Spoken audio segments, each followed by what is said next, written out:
Well, thank you, Mr. Chairman, and I want to thank you for having this hearing. I want to thank the witnesses for joining us on this important hearing to conduct oversight on the State Department and USAID's budget priorities for the fiscal year 24. The State Department and the U.S. Agency for International Development play critical roles in global peace and stability. As General Mattis said, if you don't fund the State Department fully, then I need to buy more ammunition, ultimately. I agree with General Mattis and strongly believe that the State Department and USAID play important roles in preventing conflicts, encouraging stability, and developing coalitions based on shared values to counter the common threats and global changes we face today. These words are more important than ever as the Biden administration leverages our global alliances and partnerships to counter Chinese malign influence and to support Ukraine in their fight for democracy, freedom, and ultimately for their future. Before I speak briefly on the topics that I believe are and should remain top priorities for the State Department and USAID in 24, I want to thank our witnesses for their tireless efforts to support the people of Ukraine and their fight for freedom.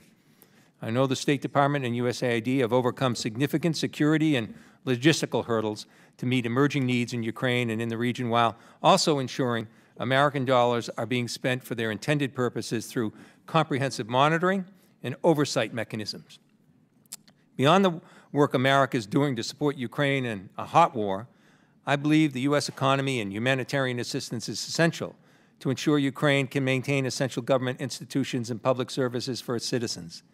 Ukraine must secure a stable and prosperous future for all its citizens, and the U.S. non-military assistance will ensure Ukrainians have a country to return to, a country to come home to, a country to rebuild after this war is over.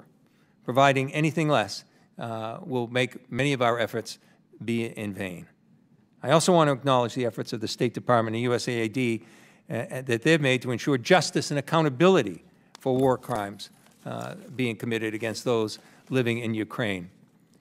As many of you know, I've prioritized these issues with my work here in Congress, and I'm thrilled that just last week, House Res 81, a resolution, bipartisan resolution I introduced in support of establishing a special tribunal on the crime of aggression, passed favorably out of this committee. I hope we can move forward with a vote on the floor on that soon. Next, I want to highlight the importance of the work of the State Department and USAID in promoting democracy, promoting human rights, promoting good governance in Europe and in Asia.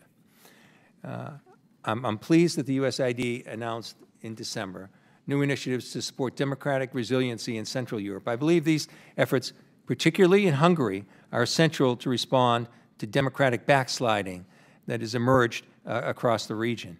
Further, as I mentioned last week, I continue to be concerned with the developments in Georgia, particularly their attempt to pass a Russian-style foreign agent registration law. Finally, as we wait to see the results of Turkey's presidential election runoff, I'm worried that the continued role by the Justice and Development Party will result in additional efforts by President Erdogan to centralize power and subvert the rule of law in Turkey. As I believe, it's more important than ever right now to develop an interagency strategy to coordinate our efforts in the Black Sea region, and I look forward to reviewing the State Department strategy as well in that area in the coming months. Finally, I'd like to highlight a few remaining issues that I'm particularly interested. First, I want to express my continued support for the Trade and Technology Council as a platform to further develop democratic and market-oriented values. Next, I continue to encourage the State Department and USAID efforts to maintain peace and stability in Northern Ireland. And I want to thank your agencies for your work in relation to the Windsor Framework. Lastly, I'm pleased that through the work of the Belarus Caucus, we're able to increase funding to support civil society in Belarus. And I hope to hear details soon about the appointment of a special envoy and the establishment of a strategic dialogue to liaise with democratic movements in Belarus. Finally, with my remaining time, I'd like to acknowledge that for the two relatively small bureaus within the State Department and USAID, we've asked you to take on an extremely long list of strategically important tasks. At the same time, I want to point out that my Republican colleagues have voted to cut across the board the State Department and USAID's budget by 22%. I hope we can address these budget proposal issues during this hearing, and I believe such cuts will have a devastating impact on our foreign and diplomatic efforts and produce results that run counter to our national security priorities. With that, again, I want to thank you, Mr. Chairman, and I yield back.